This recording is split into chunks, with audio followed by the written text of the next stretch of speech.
Come on by and have a bite at the CrossRoad Diner, that place your spirit goes when it might be time to change direction. It's Monday once again, and we're doing CrossRoad Diner coaching. So get comfy and listen up. We're about to give you some good information. Oh, welcome back. Steve McCurdy and John Burnett here at the CrossRoad Diner, CrossRoad Coaching on a Monday. And we have been arguing about or 10 ideas. Not arguing. I'm arguing with you right now. We have been discussing on opposite sides of about 10 issues. And what we want to do, we got a whole bunch of stuff we want to bring you, and we're trying to figure out what needs to be first. But for the next several weeks, we're going to take one little idea, and we're going to unpack that idea and share it with you in an effort to help you bring more joy into your life and to be at choice about that. Now, John, you was telling me about a quote that you were in junior high when you heard this? Yeah. So yeah, this whole idea of what you and I are kind of wrestling with instead of arguing over. I like that word better. Okay. All right. It is kind of looking at this going. We have trial and error, falling on our face, learning from others. Kind of got a lot of keys that we have been able to learn from that can help people to find work they love, as well as just like true contentment in life. I mean, honestly, a lot of stuff we're going to talk about, it may have a work or a occupational feel or a living out kind of vision feel, but it's applicable across relationships and interactions and a lot more than just work. Because it is, I mean, ultimately you and I talk about this all the time. At the end of the day, we're on this planet for relationship. If we're not helping other people and receiving some level of love back, why are we here? And why is there more than one? Why is there more than one of us if we're not supposed to do this? So that idea of kind of leaning into that and looking and expressing, kind of identifying keys to really having, to your words, like true joy and meaning in our life is huge. And I think those two are actually really tied together. And we'll talk more specifically about joy next time. But you asked me a question, and it was... Yes, I did, about a week ago. I asked you about a quote that impressed you when you were a junior high kid.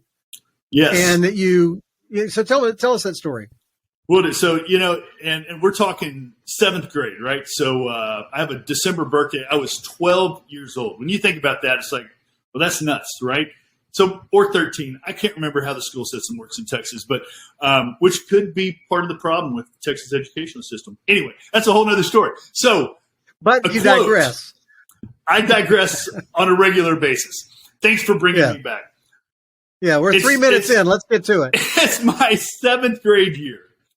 And okay. I have dreamed my whole life of playing football, and I played Little League football when I was like 5 years old. Now it's 7th grade football. So this is like you're putting on real pads. You have a locker room, which you don't really have a locker room before that. This is when things are starting to get real. You got to sacrifice, lift weights, like stuff that, I don't even know if they let 7th graders lift weights anymore, but all that stuff's happening. And as we're getting ready, our coaches bring us into the gymnasium. We're in the stands, and the coaches are in front of us, and they say, we have something we want to give you. And they hand out these cards, and they're like little business card size. And sure. On that card is a quote by, oh my gosh, his last name is Meyer. I'm forgetting on his first name. We'll remember it, I'm sure, in a second. And but this quote by Mr. Meyer literally changed my life. And I had some really influential people. I never knew Mr. Meyer, but his quote hit me so hard, and our whole team. I mean, it was something that really impacted me. And it was this: whatever you vividly imagine, ardently desire, sincerely believe, and enthusiastically act upon must inevitably come to pass. And our coaches used that as motivation. They had us close our eyes and imagine what vividly, we're talking about winning football games, blocking, making a winning catch. They went through the different positions. They went through our lives and talked about making grades and graduating from high school and going to a college that we want. They had all these different elements they brought into this little card with this simple quote: whatever you vividly imagine, ardently desire, sincerely believe, and enthusiastically act upon must inevitably come to pass. I took that card and I laminated it and I put it in my wallet. And our coaches challenged us to keep it with us. And back then, you have a wallet you put in your back pocket. Now I have a little skinny thing with credit cards in my front pocket. But I kept it with me everywhere I went. And I thought about it often. And I want to tell you, our 7th grade year, we did not score a touchdown. Wow. But in 6 of our 10 games, the other team did not score a touchdown either. So we had a struggling offense, but a pretty salty defense. And that continued in our 8th grade year, where I think we won the last game and tied 5 others and then lost the balance. And we get into high school. We end up in my 3 years on varsity, sophomore, junior, senior years on varsity. Our teams during those 3 years only lost 5 games. We went to the state semifinals one of those years. It was an unbelievable final ending for a group of ragtag, could not score a touchdown guys. And all the way through, I had that little card in my hand, and I was dreaming of playing football at the college level for Texas A&M. And I remembered whatever you vividly imagined. I imagined it, baby. I imagined. In fact, we'll have a talk where all we do is talk about imagine. But I'll tell you right now, that was so key to me, and I realize now it's kind of part of me. I'm a vision is part of me. I hesitate to say I'm a visionary. I haven't created a company called Apple or Amazon or anything, but I live in this other space of what could be, and I do know that is in me. Back then, I was just I got called a dreamer. I had some teachers that really inspired me because I had dreams. I had other ones that kind of put me down. Like, you're such a dreamer. You just need to focus and make good grades. And so, but I dreamed. A&M recruited me. That's where I wanted to go, but they didn't give me a scholarship. And I had scholarship offers to really great schools like Air Force and West Point and Baylor. And Baylor's okay. I'm just kidding. Baylor's awesome. I love Baylor. But A&M didn't give me a scholarship. Don't get me in trouble with Bears, man. Right. I know it. Tech also many Bear buddies. Tech recruited me as well, so you get a little Tech nod there. But I had always dreamed of going to A&M, and I couldn't let that vision go. Now, I did let it go, and I went to school, and I was in, it was actually at the Baylor game at Waco. I can remember this.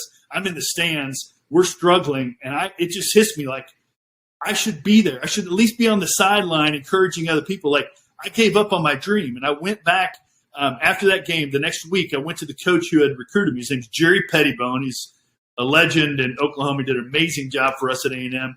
Jerry Pettibone, and I met with him, and I said, Coach, I can't give up on my dream. And he looked at me, and he said, I've been waiting for you to come to my office. He goes, I know how bad you want to play for us. I'm sorry that you need scholarship. You need to walk on, but don't walk on in the middle of the season. We're in the middle of a lot of chaos. Had a new coach named Jackie Sherrill, and so he said, walk on in the spring.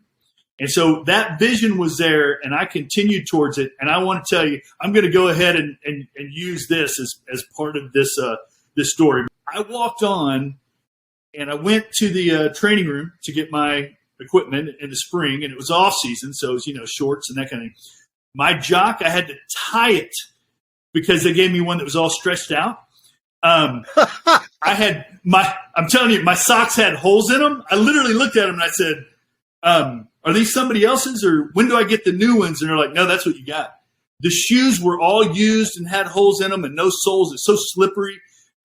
It was like we got the junk because I was a walk-on. I wasn't a scholarship guy. There's a guy there at the time. He was a trainer, and he took me to my locker. Okay, his name was Billy Pickard. We called him Pick. And I said, Mr. Pickard, I said, when do I get my nameplate? And he goes, you're not going to get a nameplate. I said, excuse me? I said, everybody has nameplates. He goes, no. He goes, you're the 5th player to be in this locker this year. We're not wasting a dime putting a nameplate for a guy who won't be here in 2 weeks. And I looked at him. I said, Mr. Pickard, I'm not going anywhere. I will be here when I graduate. And he said, everybody says the same thing. We'll see. Okay. Yeah, right? The gauntlet's been laid. And I'm like going, what am I doing? What if I set I thought I loved A&M. Now I'm like, do I even like the trainer, you know? Here's the deal. Before I actually walked on, I would go out on the field. I'd sneak onto Kyle Field at night, after midnight. I would get into the end zone, and I would get down like a linebacker. And I would pretend like they were hiking the ball, and they were going towards the end. And I'd play off my block, and I'd shuffle, attack, make the game-saving tackle before we crossed the goal line. Eventually, they give me decent shorts, a jock that actually fits instead of having to be tied up, shoes, socks that were new, that didn't have holes in them, that kind of thing. And and I'm playing this position of outside linebacker, and every player that started in front of me played in the NFL. I did not. I never actually played linebacker at Texas A&M. However, our coach at the time, Jackie Sherrill, had this idea of getting non-scholarship players to cover kickoffs.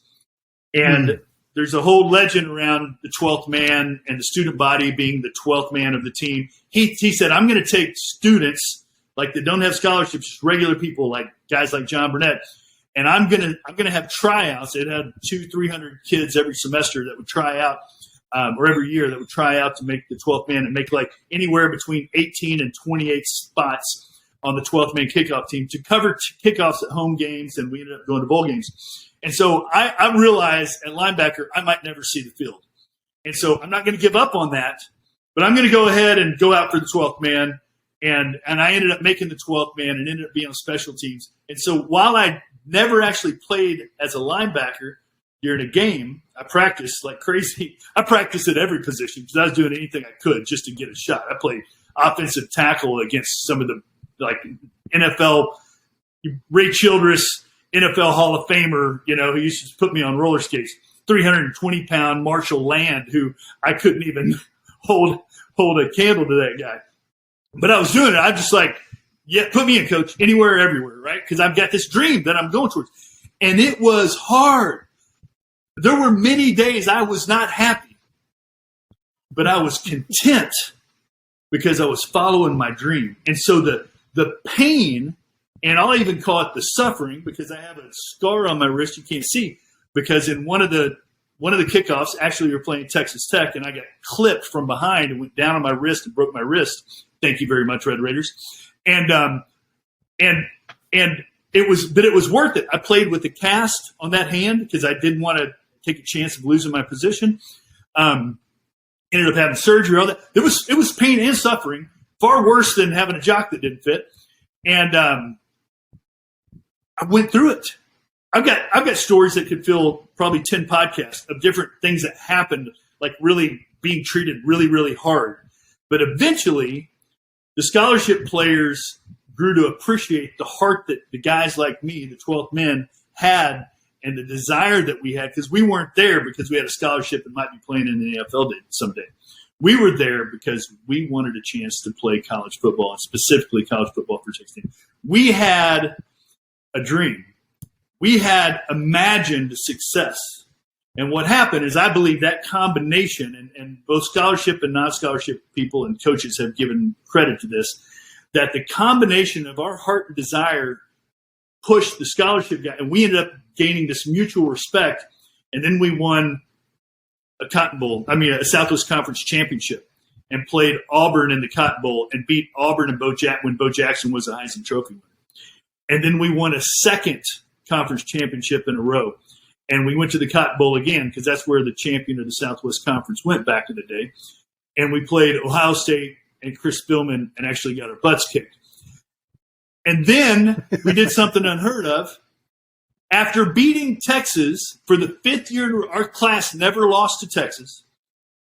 We won a third conference championship, and we played Notre Dame.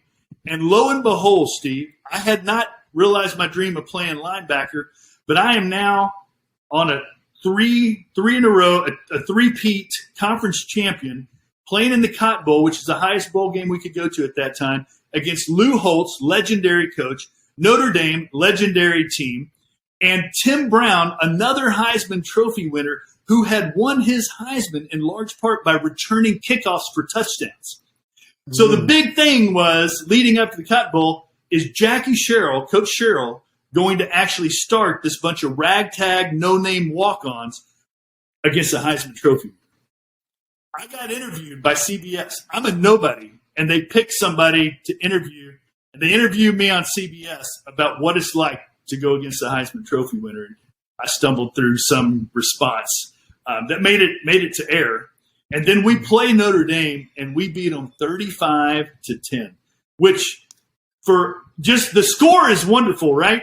But for a kickoff guy, the biggest thing about a 35-point, victory is that means 7 or 5 touchdowns, right? And so we covered 5 kickoffs. 5 touchdowns equal 5 kickoffs. And I was in on several assist, group tackles. But I had one where I'm going down, I'm kind of right side contained, and Tim breaks up the middle. Tim Brown breaks up the middle, and I'm like, he's gone. And I break in, and it just worked out. Because he's a rocket. I'm a tugboat, but the little engine that could. And I'm like, I turn and I fly, and I get him right in the ear hole and take him down on a solo tackle with the Heisman Trophy winner. The last game of my career. Got you, man. Yeah, it still means something, right? Because I had been dreaming for that moment since I was a little kid. Since before even the 7th grade, quote, I wanted to play for A&M. And suddenly, man, the biggest game we could be in as champions playing a Heisman Trophy winner, I got interviewed, and then I got a solo. I still have the helmet that I was wearing when I tackled him. It has gold from Tim Brown's helmet on it, right? It is whatever you vividly imagine. Desire. Ardently desire. Sincerely believe. And enthusiastically act upon. It took action. It literally took years of action. Action. Must inevitably come to pass. And it did. That Congratulations, brother. Thank you so much. Yeah. So we're going to, unlike what we normally do on Crossroads, as if you're watching this on the video, you've seen that we've supered those words for you. If you're on the podcast, let's hear it one more time, John. Run us through it. Whatever you vividly imagine, ardently desire, sincerely believe, and enthusiastically act upon must inevitably come to pass. So one of the things that people talk about when they're talking about things like envisioning and it gets poo-pooed as being artsy-fartsy and whatnot.